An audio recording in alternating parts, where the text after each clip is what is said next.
नमस्कार दोस्तों, मैं विपिन कुमार मौर्य आप सभी का वेस्टर्न क्लासेस में दिल से स्वागत करता हूं।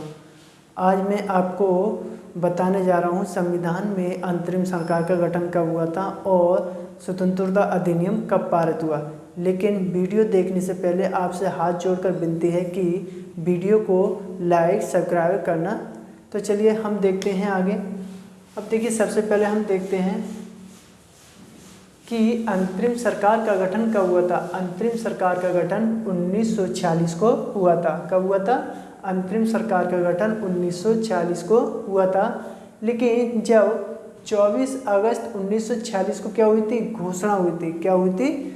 घोषणा हुई थी। और 2 सितंबर 1946 को पारित हुआ था। किसके समय में पारित हुआ? सर एटली क्लीमेंट के समय में पारित हुआ था।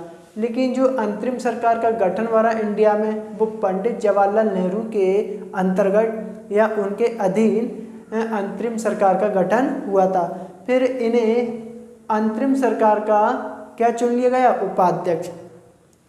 वहीं पर पंडित जवाहरलाल नेहरू के उपाध्यक्ष में लॉर्ड माउंटबेटन को वहाँ का अध्यक्ष या अंतरिम सरकार का अध्यक्ष चुन लिया गया। हम आगे देखते हैं। लेकिन जब शुरू में अंतरिम सरकार का गठन हुआ तब 1946 में मुस्लिम लीग शामिल नहीं हुई थी। मुस्लिम लीग बाद में शामिल हुई थी। अब देखते हैं 26 अक्टूबर 1946 को मुस्लिम लीग शामिल हुई थी। ठीक है। अब देखिए, संविधान का जो गठन हुआ था वो कब हुआ था? संविधान का गठन हुआ था वो कब हुआ था भारत में?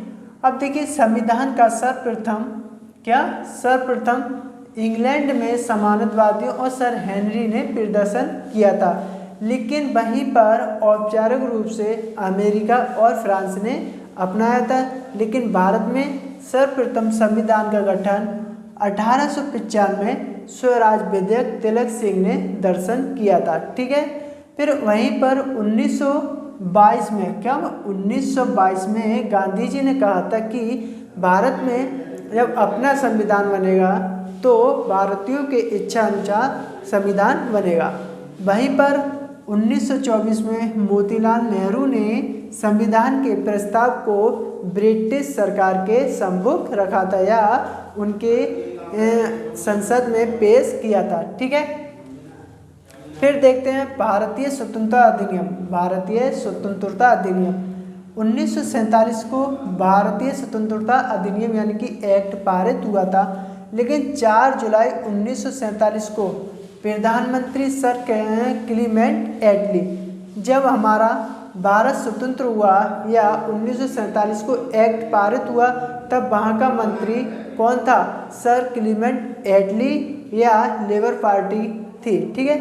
फिर 4 जुलाई 1947 को पारित हुआ था और 18 जुलाई 1947 को राजकीय स्वीकृति मिली थी। ठीक है। लेकिन सर क्लीमेंट एटली ने ये घोषणा की थी अपने कॉमन्स ऑफ हाउस में कि भारत में 2 डोमिनियन राज्य बना दिए जाएं।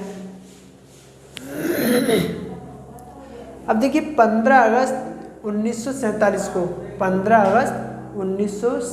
को 2 राज्यों की घोषणा हुई थी और दोनों राज्यों के गवर्नर अलग अलग बना दिए जाएंगे।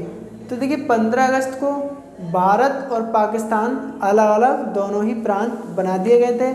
लेकिन माउंटबेटन गवर्नर जनरल और प्रधानमंत्री पंडित जवाहरलाल नेहरू, लेकिन पाकिस्तान के मोहम्मद अली जिन्ना को गवर्नर जनरल चुना गया और प्रधानमंत्री लियाकत अली खां को चुना गया था। क्वेश्चन आता है कि स्वतंत्र भारत के प्रथम गवर्नर जनरल कौन था? तो माउंटबेटन गवर्नर जनरल थे। क्वेश्चन आता है स्वतंत्र भारत के प्रथम प्रधानमंत्री, तो पंडित जवाहरलाल नेहरू थे। ठीक है। फिर आता है हमारा भारत। देखिए, एक चीज़ और देखिए, अब जब तक 15 अगस्त 1947 को भारत और पाकिस्तान दोनों ही अलग राज्य बना दिए, लेकिन जब तक इनका अपना खुद का संविधान नहीं बन जाएगा तब तक 1965 एक्ट के तहत ही दोनों प्रांतों में कार्य होंगे। ठीक है। फिर भारतीय संविधान निर्माण। अब देखिए, प्रथम बैठक 9 दिसंबर 1946 को। आप इस पर टिक मार लीजिए क्योंकि ये क्वेश्चन बहुत पूछा जाता है। 9 दिसंबर 1946 को बैठक हुई थी, कहाँ हुई थी? नई दिल्ली में। कहाँ हुई थी? नई दिल्ली में। फिर आगे देखते हैं हम 1934 में, कहाँ? 1934 में स्वराज पार्टी संविधान में मांग की गई थी। ठीक है, 1934 में स्वराज पार्टी एक विधेयक यानी कि संविधान की 1934 में सर्वप्रथम मांग की थी। फिर 1937 में फैजपुर बंगाल में स्वीकार किया गया था। फिर 1939 में त्रिपुरा यानी कि एमपी में प्रस्ताव पारित किया गया था। ये क्वेश्चन यहाँ से बहुत ज़्यादा बनते हैं। अब देखिए 1934 में स्वराज पार्टी ने संबोधन यानी संविधान की मांग की थी। ठीक है, फिर 1937 में फैजपुर बंगाल में स्वीकार किया था और 1939 में त्रिपुरा एमपी में पारित कर दिया गया था। लेकिन जब 9 दिसंबर 1946 को पहली बैठक हुई थी उस टाइम अस्थायी अध्यक्ष कौन था? डॉक्टर सच्चिदानंद अस्थायी अध्यक्ष थे, लेकिन उपाध्यक्ष एस.जी. मुखर्जी थे। अब देखिए ये क्वेश्चन बहुत बार पूछा जाता है। जब प्रथम बैठक हुई थी 9 दिसंबर 1946 को नई दिल्ली में, तो उस टाइम उपाध्यक्ष कौन था? तो एस.जी. मुखर्जी उपाध्यक्ष थे। फिर वहीं पर स्थायी अध्यक्ष डॉक्टर राजेंद्र प्रसाद को चुन लिया गया।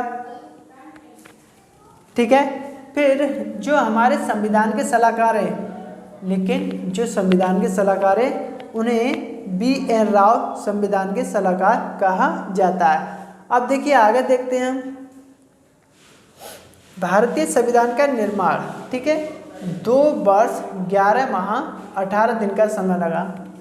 जब भारतीय संविधान बना तब 2 वर्ष 11 माह 18 दिन का समय लगा था और वहीं पर कुल 114 दिन संविधान के निर्माण में बहस हुई थी। अब देखिए 26 नवंबर 1949 को 26 नवंबर 1949 को कुल 395 अनुच्छेद का गठन किया गया था और वहीं अनुसूचियाँ कितनी? 8 अनुसूचियों का गठन किया गया था और वहीं पर 22 भागों का गठन किया जाता है। क्वेश्चन आता है कि मूल संविधान में कुल कितने अनुच्छेद थे? तो 395 मूल संविधान में अनुच्छेद थे। क्वेश्चन पूछा जाता है कि मूल संविधान में कितनी अनुसूचियां थी? तो 8 अनुसूचियां थी। क्वेश्चन पूछा जाता है कि मूल संविधान में 22 भाग थे। ठीक है, फिर देखते हैं अंतिम बैठक। अब देखिए यहाँ पे आप टिक मार लीजिए क्योंकि ये क्वेश्चन बहुत ज़्यादा पूछा जाता है कि संविधान की जो बैठक अंतिम हुई थी वो कौन सी बैठक हुई थी और कब हुई थी। तो संविधान की अंतिम बैठक 12वीं बैठक थी। 24 जनवरी 1950 को संविधान की अंतिम बैठक हुई थी। ठीक है, अब देखिए 12वीं बैठक। ठीक है, 12वीं बैठक 24 जनवरी 1950 को हमारे संविधान की अंतिम बैठक हुई थी। डॉक्टर राजेंद्र प्रसाद को देश का उसी दिन प्रथम राष्ट्रपति चुन लिया गया था, लेकिन 26 जनवरी 1950 को संविधान लागू हुआ था। लेकिन 26 नवंबर 1949 को अंगीकृत किया गया था।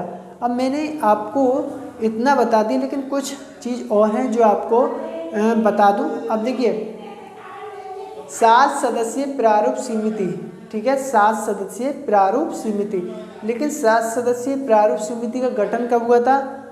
29 अगस्त 1947 को। क्वेश्चन आता है रेलवे ग्रुप डी में आ चुका है ये कि प्रारूप समिति का गठन कब हुआ था। तो 29 अगस्त 1947 को प्रारूप समिति का गठन हुआ था।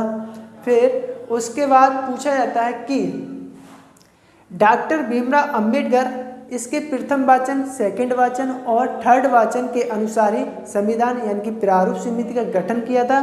फिर हम देखते हैं आगे। अब देखिए प्रथम वाचन 4 से 9 नवंबर 1948 को हुआ था।